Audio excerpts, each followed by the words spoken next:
حضرت انس بن مالک فرماتے ہیں یہ دو منظر یہ تھے، ایک تیسرا منظر بھی تھا۔ مدینہ شریف کے اندر کچھ قبیلے تھے، آج بھی ایسا ہونا نہیں چاہیے، یہ اسلام نہ صرف اس کو ناپسند کرتا ہے بلکہ اس کی تردید کرتا ہے۔ چھوٹی برادری بڑی برادری آج بھی تقسیم ہے، نہیں ہونی چاہیے۔ عرب کے اندر بھی تقسیم تھی، کچھ قبیلوں کو چھوٹا جانتے تھے، کچھ کو بڑا جانتے تھے۔ ایک قبیلہ تھا بڑا قبیلہ، بنو نجار کا، چودھریوں کا قبیلہ، سیٹھوں نوابوں کا قبیلہ، بڑے لوگوں کا قبیلہ۔ اس قبیلے کی بیٹیاں ایک کونے میں دف لے کے بیٹھ گئی۔ نبی پاک صلی اللہ تعالی علیہ وآلہ وسلم کے غلاموں بات کو سمجھیں۔ ایک منظر یہ کہ عورتیں چھتوں پہ، آج ہم منع کریں گے کیونکہ یہ پردے کی آیتیں نازل ہونے سے پہلے کی بات ہے، اب آیتیں آ گئیں، اب ہم یہ اجازت نہیں دیتے۔ عورتیں چھتوں پہ چڑھ گئیں، مرد گلیوں میں نعرے لگانے لگے، اور بنو نجار قبیلے کی بیٹیاں، چھوٹی بچیاں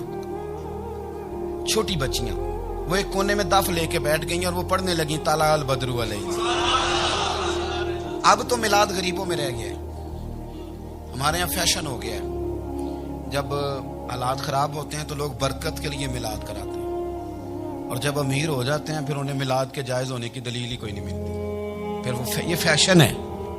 بندہ تھوڑا سا پڑھ جائے نا دو چار چیزیں تو ہر چیز کو غلط کہنا اس کی طبیعت ہوتی، پھر یہ فیشن ہے کہ میری سوسائٹی نہیں ہو گئی، کتابیں نہیں ہو گئی، فرنیچر نیا ہو گیا، دوست نئے ہو گئے تو مذہب وہی پرانا۔ ہوئے کوئی ترقی کرنی چاہیے، وہ ترقی کرتے ہیں بیچارے، اور جن کی پیچھے 10 نسلیں اور 50 نسلیں میلاد مناتی آ رہی کہ اتنی دلیل کوئی نہیں ملی، سبحان اللہ۔ جن کی دادی وضو کر کے کھیر پکاتی تھی 11ویں کی، جب امیر ہو جاتے ہیں تو انہیں 11ویں پکانے کی دلیل ہی نہیں ملتی۔ اب آپ امیر ہو گئے میرے بھائی، آپ کا فیشن ہے، یہ طبیعت کا حصہ ہے۔ آپ چاہتے ہیں کہ میں وہ کام کروں جو درویش لوگ، سادے لوگ نہیں کرتے۔ تم اپنے معاملات کو بچانے کے لیے نعرے لگاؤ تو تمہارے پاس ساری دلیلیں ہیں، لیکن یہ تمہارا نصیبہ ہے کہ تم جھوٹوں کے نعرے لگاتے ہو، لیکن یہ غریبوں کا نصیبہ ہے کہ میلاد والے رسول کا نعرہ لگا۔ یہ غریب کا حصہ ہے۔ لیکن وہ بنو نجار کی بچیاں غریب نہیں، امیر گھرانے سے تھیں۔ انہوں نے جو بات کی اس کو حفیظ جلندری نے لکھا۔ مرحوم کہنے لگے کہ وہ ننھی بچیاں، چھوٹی بچیاں تھیں، کہتے وہ ننھی بچیاں وہاں بیٹھ کر دف بجاتی تھیں اور رسول پاک کی جانب اشارے کر کے گاتی تھیں، اور لوگوں سے کہتی تھیں کہ یہ کو ہمارا پیشہ نہیں دف بجانا، ہم تو چودھریوں کی بیٹیاں ہیں، ہم تو بڑے خاندان سے ہیں۔ وہ ننھی بچیاں جو بیٹھ کر وہاں دف بجاتی تھیں، رسول پاک کی جانب اشارے کر کے گاتی تھیں اور کہتی تھی ہم ہیں بچیاں نجار کے عالی گھرانے کی، خوشی ہے آمنہ کے لال کے تشریف لانے، ہمیں بڑی خوشی ہے آمنہ کے لال کے، خوشی ہے آمنہ کے لال کے، خوشی ہے آمنہ کے لال کے، ہمیں خوشی ہے آمنہ کے لال کے تشریف، خوشی ہے بس آمنہ کے لال کے تشریف۔ نبی پاک صلی اللہ تعالی علیہ وآلہ وسلم سے امت کا جذباتی رشتہ ہے۔ یہ پہلے دن سے ہی ابو جہل کم منع کرتا تھا کسی مسلمان کو کہ خانہ کعبہ میں نماز نہ پڑھو، کہتا پڑھو۔ حضرت صہیب ابن سنان رومی سے اس نے کہا کہ آپ اپنے طریقے کے مطابق، مسلمانوں کے طریقے کے مطابق کعبے کے اندر نماز پڑھیں، جو مرضی کریں۔ روکتے تو وہ نبی پاک کے قریب جانے سے تھے، وہ منڈیوں میں بیٹھ جاتے تھے، حضور کے قریب نہ جانا، حضور کے قریب نہ جانا، حضور کے قریب نہ جانا۔ میری بات کو آپ سمجھے اور ہمیشہ یاد رکھیں، امت کا نبی پاک سے جذباتی رشتہ، جذباتی۔ یہ جو رسول اللہ کی امت ہے یہ گناہگار ہو سکتی ہے پر اپنے نبی کی غدار نہیں ہوتی۔ میں آپ کو صحیح کہہ رہا ہوں، میرے کلین شیو نوجوان کے کان میں آپ جا کے کہیں نبی پاک، چاہے اس نے نماز نہ پڑھی ہو، چاہے اس نے داڑھی نہ رکھی ہو، آپ حضور کا نام لیں اس کے رونگٹے کھڑے ہو جاتے ہیں، اس کی طبیعت، اس کا دل دھک دھک کرتا ہے، اس کی ایک ایک روح سے محمد محمد کی آوازیں نکل۔ یہ فیض ہے رسول پاک کا اور یہ کرم ہے اللہ کا اس امت کے ساتھ۔ امیر ملت پیر جماعت علی شاہ صاحب محدث علی پوری فرماتے ہیں ایک جگہ ہندوؤں کا جلسہ تھا، ہندو پنڈت تقریر کر رہا تھا، اس نے نبی پاک صلی اللہ علیہ وسلم کی شان میں معاذ اللہ کو بے ادبی کر دی۔ مسلمان تھے ہی نہیں، ایک مسلمان تھا، وہ ملنگ نہیں ہوتے دوری ڈنڈے والے، اس کے پر رنگین ڈنڈا تھا، وہ کہیں دور بیٹھا تھا، تو اس نے سن لی، اسپیکر چل رہا تھا، تو وہ ڈنڈا لے کے تو سٹیج پہ چڑھ آیا۔ وہ کہتا ہے میں نے پنڈت کے سر میں مارا ایک ہی ہے، پر مارا ذرا صحیح کر کے۔ وہ ڈھیر ہو گیا، لوگوں نے گرفتار کر لیا، جیل میں چلا گیا۔ پیر صاحب کہتے ہیں میں ملنے گیا، بندے کو بسم اللہ بھی سیدھی نہیں پڑھنی آتی, سورۃ اخلاص بھی ٹھیک نہیں آتی, ربنا آتینا دعا نہیں کر سکتا, ملنگ ہے. میں ملنے گیا اور میں نے کہا یار نہ تو نماز پڑھے, نہ داڑھی رکھے, نہ تو مسجد جائے, پر تو نے کمال کر دی. تو کہتے ہیں پیر صاحب چھم چھم رویا اور پنجابی میں کہنے لگا پیر صاحب میں گناہگار ہاں پر اپنے نبی دا غدار تے نہیں نا. یہ گناہگار اور غدار میں فرق ہوتا ہے. میں گناہگار ہوں پر یہ تو نہیں نا کسی کی ضرورت کہ میرے سامنے میرے نبی کے بارے میں بات کر جائے اور ساڈی اچھی تے سچی سرکار نو گل کر جائے. یہ بات آپ سمجھیں. دشمن احمد پہ شدت کیجئے, ملحدوں سے کیا مروت کیجئے, شرک ٹھہرے جس میں تعظیم رسول, اس برے مذہب پہ لعنت کیجئے, اور مثل فارض زلزلے ہوں نجد میں ذکر آیات ولادت کیجئے, اور یا رسول اللہ کی کثرت کیجئے. نبی پاک کا پیار امت کے لیے سرمایہ حیات ہے. رسول پاک کے ساتھ امت کا والہانہ رشتہ ہے. نبی پاک کے ساتھ والے حضرت خبیب کو گرفتار کر لیا مکے والوں نے. اس وقت غربت تھی اسلام پر. مکے میں سارے لوگ اکٹھے ہو گئے اور چوک میں پھانسی دینے لگے حضرت خبیب کو. کہنا آسان ہے, کرنا بڑا مشکل ہے. بندہ جیل میں الجھ جائے تو میں نے بڑے بڑے سیانے لوگ معافیاں مانگتے دیکھے, بڑے بڑے لوگ کہتے دیکھے ہیں کہ یہ کام بڑا. قید تنہائی بذات خود ایک مصیبت ہے. آپ کو اکیلا رہنا پڑ جائے نا, یہ لاک ڈاؤن ہوا ہے تو لوگ نفسیاتی مریض بن گئے. اکیلے رہنا, تنہا رہنا کوئی چھوٹا کام ہے. حضرت خبیب اکیلے اور مکے کا دور اور چاروں جانب کافر, اور چوک میں جب پھانسی پہ لٹکایا جانے لگا تو ابو سفیان بولے اور بول کے کہنے لگے یار بندہ کوئی کام کر کے بڑا پچھتاتا بھی ہے, یار نتیجہ کیا نکلا؟ تو معاذ اللہ آپ کا بھی نتیجہ تو پھانسی ہے, تو آپ کا کیا خیال ہے؟ یہ آپ یقین کریں کہ لوگ صحیح ساتھ چلتے ہیں, تھوڑی سی دشواری اٹھانی پڑ جائے تو کہتے ہیں میں گاڑی ٹھیک تھا, پر انہیں پتھروں پہ چل کے اگر آ سکو تو آؤ. میرے گھر کے راستے میں کوئی کہکشاں نہیں ہے. لوگ نا میٹھا میٹھا کھانا چاہتے ہیں, تھوڑا کڑوا آ جائے تو مصیبت بن جاتی ہے. کہتے ہیں سارے ہی فلانے سے پیار کریں گے تو میں کروں گا, سارے مخالفت بھی کریں گے تو ہم انشاءاللہ پیار ہی کریں گے. یہ کیا بات ہوئی کہ ہم زمانے کا رنگ دیکھ کے چلیں گے؟ اب بعض لوگ پچھتا رہے ہوتے ہیں. حضرت خبیب سے کہا, ابو سفیان نے ابھی کلمہ نہیں پڑھتے تھے, کہنے لگے تو اس وقت پھانسی پہ لٹک رہا ہے اور تیرے نبی مدینے میں اور آرام میں, اور ان کے صحابہ آرام میں, اہل بیت گھر میں. تیرے ذہن میں اگر اس وقت یہ بات ہو کہ اس وقت تیری جگہ پہ وہ ہوتے معاذ اللہ, تو پھر کیا ہوتا؟ مجمع غیروں کا, علاقہ غیروں کا. یہ ٹائم آیا تھا اب نعرہ رسالت لگانے کا. اب ٹائم آیا حضرت خبیب نے نعرہ رسالت لگانا ہے, پر لگانا کس طرح ہے کہ کافر یاد رکھیں. حضرت خبیب سے کہنے لگے اگر تیری جگہ حضور ہوتے تو پھر تیرا کیا خیال ہے معاذ اللہ؟ تو حضرت خبیب کہنے لگے تم ابھی بھی نہیں سمجھے. ٹھیک ہے میں مکے میں اکیلا ہوں, سارے لوگ مدینے میں ہیں, پر میں پچھتا نہیں رہا, میں تو فخر کر رہا ہوں. میں فخر کر رہا ہوں اس لیے کہ چوری کر کے جان نہیں دے رہا, مدینے والے کی عزت پہ جان دے رہا ہوں. میں فخر کر رہا ہوں. فرمایا سن, تو کہتا ہے تیری جگہ حضور ہوتے اور تم انہیں یہاں معاذ اللہ پھانسی پہ لٹکاتے. فرمایا سن, میں تو یہ بھی پسند نہیں کرتا کہ میں گھر میں بیٹھا ہوں اور میرے نبی کو ہلکا سا کانٹا بھی چبھ جائے. ہمارا اپنے نبی سے محبت کا رشتہ ہے, ایک کانٹا بھی حضور کے قدم مبارک میں چبھے ہمیں برداشت. مجمع ان کا تھا, نعرے لگ رہے تھے, ہم نے مسلمان پکڑ لیا, لیکن حضرت خبیب نے اکیلے, اللہ کرے آپ کو میری بات کی سمجھ آئے, اللہ کرے آپ کو سمجھ آئے, اکیلے جب پھانسی کے تختے کے قریب نعرہ لگایا نا کہ میں تو کانٹا بھی نہیں چبھنے دوں گا اپنے نبی کو, اب سارے ہار گئے. اب اس ایک جملے نے نا ان کو شکست خوردہ کر دیا. اب بول کچھ نہیں سکتے تھے, گردنیں جھک گئیں, اور جب سناٹا چھایا تو ابو سفیان ساتھ والے سے کہنے لگا باقی ساری باتیں اپنی جگہ پر ہیں, پر اصحاب محمد سے پیار تو بڑا ہی کرتے ہیں نا. اور وہ کچا رنگ للاری والا جیڑا چڑھدا تے لیندا رہندا, اے عشق تیرے دا رنگ محمد چڑھ جائے پھر نہیں لیندا. کہا یار پیار تو یہ کرتے ہیں نا, اس میں کوئی شک والی بات. اس پیار سے کافر ڈرتا ہے. نبی پاک کے ساتھ جذباتی وابستگی, حضور کے ساتھ غلاموں کا جذباتی رشتہ, اور نبی پاک صلی اللہ تعالی علیہ وسلم کی آمد پر تشکر کے جذبات. امام رازی نے لکھا ہے کہ حضرت موسیٰ کلیم اللہ علیہ السلام نے تورات کی تختیوں کے اندر ایک امت کا ذکر پڑھا کہ جو امت گناہ کا ارادہ کرے گی تو گناہ لکھا نہیں جائے گا جب تک کر نہ لے, اور نیکی کا ارادہ کرے گی تو رب ان کی نیکی لکھ دے گا. اور جب وہ کر لے گی تو اللہ 10 گنا اجر عطا کرے گا. اور وہ ایسی امت ہوگی کہ جن کے چہرے قیامت کے دن نور کی طرح چمکیں گے.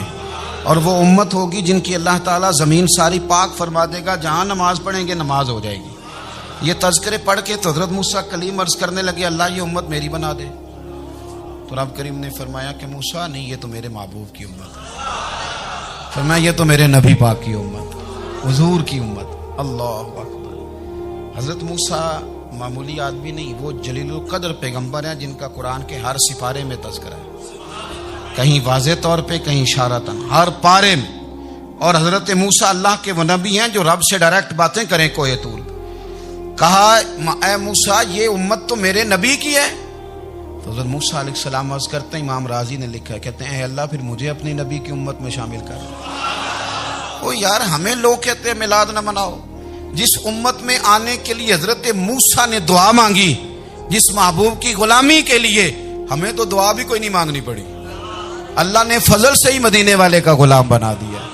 تو ہم حضور کے تذکرے نہ کریں, ہم تشکر نہ کریں, ہم نبی پاک صلی اللہ تعالی وسلم کی نعت نہ پڑھیں, ہم حضور کے آنے پر جشن کا اظہار نہ کریں. ہر وہ جائز طریقہ جس سے اظہار خوشی ہو سکے وہ میلاد پہ کرنا چاہیے, اور اس کے لیے اسباب بنانے چاہیے. امت کا ایک جذباتی انداز ہونا چاہیے نبی پاک کے ساتھ, ایک وارفتگی, ایک ذوق, ایک طبیعت کے اندر وجدان. نعرہ مطلب اس طرح نہ ہو کہ بس چل رہا ہے کام. میں نہیں ہوں قائل, میں کہتا ہوں پہلے تو کوئی لگائے نہ, اور پھر نعرہ جب لگتا تھا نا تو مسلمانوں کے یہاں نعرہ لگتا تھا تو بڑے بڑے لوگ کانپ جاتے تھے. صوفیاء نے لکھا ہے کہ حضرت عمر نے جب کلمہ پڑھا نا تو 39 بندے کلمہ پڑھتے تھے. تو نبی پاک نے رات کو دعا مانگی, اے اللہ عمر کو مسلمان کر کے اسلام کو عزت دے. حضرت عمر سویرے آ گئے, میں وہ تفصیل میں نہیں جاتا, بات لمبی. حضرت عمر جب آئے نا, انہوں نے آتے جب کہا نا کہ میں کلمہ پڑھنے آیا ہوں, تو حضور اتنے راضی ہوئے کہ نبی پاک نے کہا اللہ اکبر. تو صحابہ نے نعرے لگائے اللہ اکبر اللہ اکبر, یعنی 40 لوگ مسلمان ہوئے تو نعرے لگے. ہمارے صوفیاء کہتے ہیں حضرت عمر کے آنے پر جب نعرے لگے تو بتاؤ کہ وہ تو نعرہ تکبیر لگا, نعرہ رسالت کیوں نہیں لگا؟ تو کہتے ہیں گویا ہمیں حضور نے یہ سمجھایا ہے, حضور کے اشاروں نے سمجھایا ہے کہ میں اب اپنے نعرے خود تو نہیں نہ لگاؤں گا, میں نے تو اللہ اکبر کہہ دیا, عمر آ گیا ہے, میرے نعرے لگاتا رہے گا. نعرے لگیں گے. حضرت عمر نے پہلے دن ہی کہا کہ حضور آپ سچے رسول ہیں تو چھپ چھپ کے نماز کیوں پڑھیں. شروع ہو گئے نعرے, حضور آپ سچے ہیں تو چھپ چھپ کے نماز کا کیا مانا ہوں. تو حضور نے فرمایا تیرا کیا ارادہ ہے؟ کہ حضور سارے نہیں, ایک میں, ایک امیر حمزہ, ایک لائن کے آگے وہ لگ جائے, ایک کے آگے میں لگ جاؤں, اور باقی مسلمان جتنے ہیں کل 40 تھے, پیچھے 18 19 بچیں گے, ایک لائن میں وہ ہو جائیں, ایک میں آگے, ایک میں امیر حمزہ ہو, ایک میں ہوں. تو دیکھ لیتے ہیں یہ ہمیں نماز کیسے نہیں پڑھنے دیتے. ہاں دیکھ لیتے ہیں. آئے نا میدان میں, ادھر آ ستمگر ہنر آزمائیں, تو تیر آزما ہم جگر آزمائیں. اور غلامان محمد جان دینے سے نہیں ڈرتے, یہ سر کٹ جائے یہاں رہ جائے کچھ پرواہ نہیں کرتے. فرمایا بھی پتہ چل جاتا ہے نا, ایک لائن میں حضرت امیر حمزہ ہو گئے, ایک میں حضرت عمر ہو گئے. پہلے یہ مارتے تھے جو حرم شریف میں مسلمانوں کے طریقے پہ نماز پڑھتا تھا. یہ جلوسوں کی بڑی برکت ہے, اندر بیٹھے رہے نا چپ کر کے, نکل جائیں تو پتہ کچھ بھی نہیں چلتا. جب نکلتے ہیں نا لوگ کہتے ہیں جلوس کیا کا معنی ہے, تو میں بتاتا ہوں نا جلوس کا معنی کیا ہے. حضرت عمر نے باہر نکلے 2 لائنوں کا جلوس, لمبا بھی کوئی نہیں, بندے بھی 40. اور جناب فاروق اعظم باہر نکلے تو عمر کا نعرہ, عمر کا. حضرت عمر نے یوں کر کے آستینیں بازو کی چڑھا لی, اور اپنے گلے میں جو ان کے رومال تھا نا اس کو یوں سینے پہ باندھا, اور اس ہاتھ میں تلوار تھی تو یوں کر کے باہر لہرائی. کہنے لگے او مکے کے کافرو ادھر آؤ میرے سامنے. جس نے اپنی بیوی بیوہ کرانی ہو, جس نے بچے یتیم کرانے ہوں, وہ آئے میدان میں. مصطفیٰ کے غلام آج سڑکوں پہ نکل آئے میدان میں ہمارے سامنے ہمارا مقابلہ کرے. آئے نا میدان میں, ہم نکلے ہیں. اب ہم یہاں کعبے میں اعلانیہ نماز پڑھیں گے, ہم پڑھیں گے. طاقت ہے تو آؤ نا, ہمارا مقابلہ کرو, آؤ. کفر بذات خود بہت بڑا جھوٹ ہے, اور جھوٹ کے پیر بس 2 بندے نکلے تلواریں لے کے آگے. تو پھر حضرت عمر نے اعلانیہ نماز پڑھوائی خانہ کعبہ. تو میرے بھائی رسول اللہ صلی اللہ علیہ وسلم کے غلام تو جب نعرہ لگاتے تھے تو ہو ہی کمال جاتا تھا. پھر بریلی کے امام بولے, کہنے لگے پیش حق مجدہ شفاعت کا سناتے جائیں. حضور قیامت کے دن آگے نا, ہمارے آگے خوشخبری دیں گے, کہیں گے تم فکر نہ کرو, آ جاؤ میں تمہیں بخشواتا ہوں, میں تمہاری سفارش, آ جاؤ پیچھے.